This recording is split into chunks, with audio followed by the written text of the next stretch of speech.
ओम साई राम। मैं पूनम वाधवा मेरे साईं मेरे साथ चैनल में आपका स्वागत करती हूँ और बाबा से प्रार्थना करती हूँ कि बाबा का आशीर्वाद आप सभी पर बना रहे।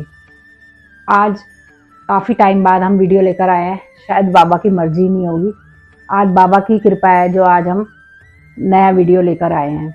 आज मैं साईं की महिमा पार्ट 7 लेकर आई हूँ और जो आज मैं आपको ये कहानी सुना रही हूँ, ये बी.वी. देव बम्बई के जिला ठाणे के रहने वाले थे, उनकी कहानी है। तो एक बार उनकी जो मदर थी, उन्होंने कोई व्रत लिए थे, 25-30 व्रत लिए थे, तो उसका उद्यापन करना था। तो उन्होंने एक दिन निश्चित किया कि इस दिन उद्यापन करते हैं। तो उन्होंने एक चिट्ठी लिखी शिरडी के लिए बापू साहेब जोग को। उन्होंने लिखा कि साईं बाबा को पढ़ के सुना देना और हमारा निमंत्रण उन्हें देना।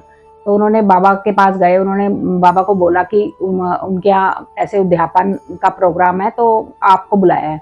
तो बाबा ने उनसे कहा कि कोई भी अगर मुझे प्यार से बुलाता है और याद भी करता है अगर प्यार से, तो मैं उसके पास ज़रूर पहुँचता हूँ। तुम उसे चिट्ठी में ये उत्तर लिख दो कि मुझे किसी विमान या किसी गाड़ी या किसी तांगे की जरूरत नहीं है। अगर कोई मुझे प्यार से याद भी करता है तो मैं उसके सम्मुख कैसे भी पहुँच ही जाता हूँ।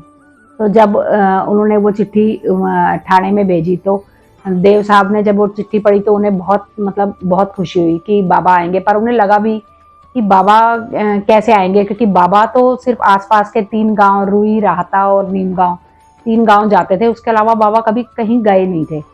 तो उनके मन में आया, लेकिन उन्होंने कहा कि फिर भी बाबा तो अंतर्यामी है और सर्वव्यापी हैं, वो कहीं भी किसी भी रूप में कैसे भी आ सकते हैं। तो उन्हें एक उम्मीद बन गई कि बाबा जरूर आएंगे। तो अभी उद्यापन के कुछ दिन थे, तो एक दिन क्या हुआ कि एक सन्यासी जो बंगाली लगता था देखने में, वो स्टेशन मास्टर के पास आया और बाबा उनसे कहने लगा कि मुझे ना मैं किसी काम के लिए, धर्म के काम के लिए ही चंदा लेने आया हूँ। तो उन्होंने उसे श्री देव के पास भेज दिया। तो जब वो श्री देव से मिला तो उन्होंने कहा कि यहाँ के जो प्रमुख नागरिक हैं, शायद वो कोई मिस्टर सेठ करके कोई थे, तो उन्होंने कहा कि उन्होंने चंदे के लिए एक पहले से ही कोई नामावली बनाई हुई है, तो अब मैं दूसरी नामावली बनाऊं तो वो सही नहीं है। तो तुम ऐसा करना, 3-4 महीने के बाद ही आना, तो तब हम इस बारे में बात करेंगे। वो चले गए। फिर जिस दिन 1 महीने बाद उनके घर में उद्यापन था, तो उद्यापन वाले दिन एक तांगा उनके घर के आगे रुका, तो उन्होंने देखा कि वही सन्यासी उस तांगे से उतरा। तो इनके मन में आया कि ये फिर चंदा लेने के लिए आ गए। तो वो अपने काम में बिजी रहे, इतना ध्यान नहीं दिया। तो उन्होंने फिर सन्यासी ने जाकर उनसे बोला कि मैं चंदा लेने नहीं आया, मैं तो भोजन करने के लिए आया हूँ। तो उन्होंने कहा ये तो बड़ी खुशी की बात है कि उन्होंने कहा कि अभी भोजन करने के भोजन शुरू होने में 2 घंटे हैं, तो आप बैठो। तो उन्होंने कहा कि मेरे साथ ना 2 लड़के, 2 और लोग आएंगे। तो उन्होंने कहा कि आप कहें तो मैं तांगा बेच के उनको बुला लेता हूँ। तो उन्होंने कहा नहीं, सन्यासी जी बोले कि नहीं, मैं खुद टाइम से आ जाऊंगा और भोजन में पधारूंगा। तो उन्होंने कहा ठीक है। तो जैसे ही भोजन का टाइम हुआ, तो वो सन्यासी 2 लोगों के साथ ठीक टाइम पे आ गए। तो उन्होंने वहाँ पर भोजन किया और चले गए।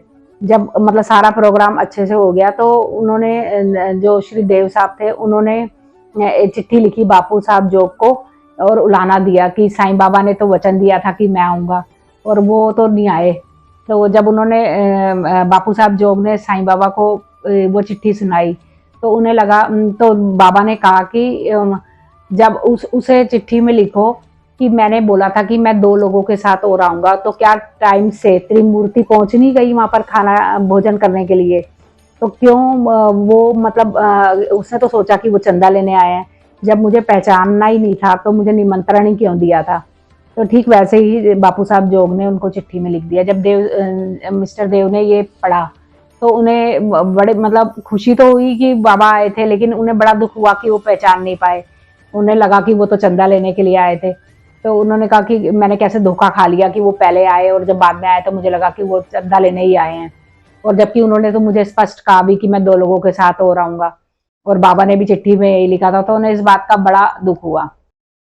तो बाबा इस कहानी से हमें यही शिक्षा मिलती है, या बाबा के बारे में यही पता चलता है कि अगर बाबा को हम मन से, सच्चे मन से याद करें, तो हम कोई भी ऐसा काम करें या कोई भी धार्मिक काम करें या कोई भी उत्सव करें, तो वो बहुत अच्छे से हो जाता है और उसमें कोई कमी नहीं आती।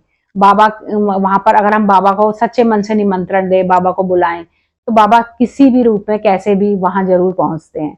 तो बस ये है कि बाबा पर विश्वास होना चाहिए। तो ये कहानी मैंने साईं सचरित्र के अध्याय 40 से ली है। तो आप ये मैंने यहाँ हमारा टीवी जो ऑन है, बाबा का ये जो प्रोग्राम है, ये शिरडी से लाइव दर्शन है। ये एक ऐप है जो हम टीवी पर लगा देते हैं, तो हमने डाउनलोड की हुई है। तो इसमें बाबा के दर्शन, बाबा का लाइव दर्शन हमेशा होता रहता है। तो हम सारा दिन ये टीवी चला के ही रखते हैं। तो आपने भी इस समय मेरे साथ यहाँ पर बाबा के लाइव दर्शन किए हैं। तो आपको ये कहानी कैसे लगी, आप हमें कमेंट करके ज़रूर बताइए और लाइक कीजिए और हो सके तो औरों के साथ भी, साईं भक्तों के साथ शेयर कीजिए। जय साईं राम।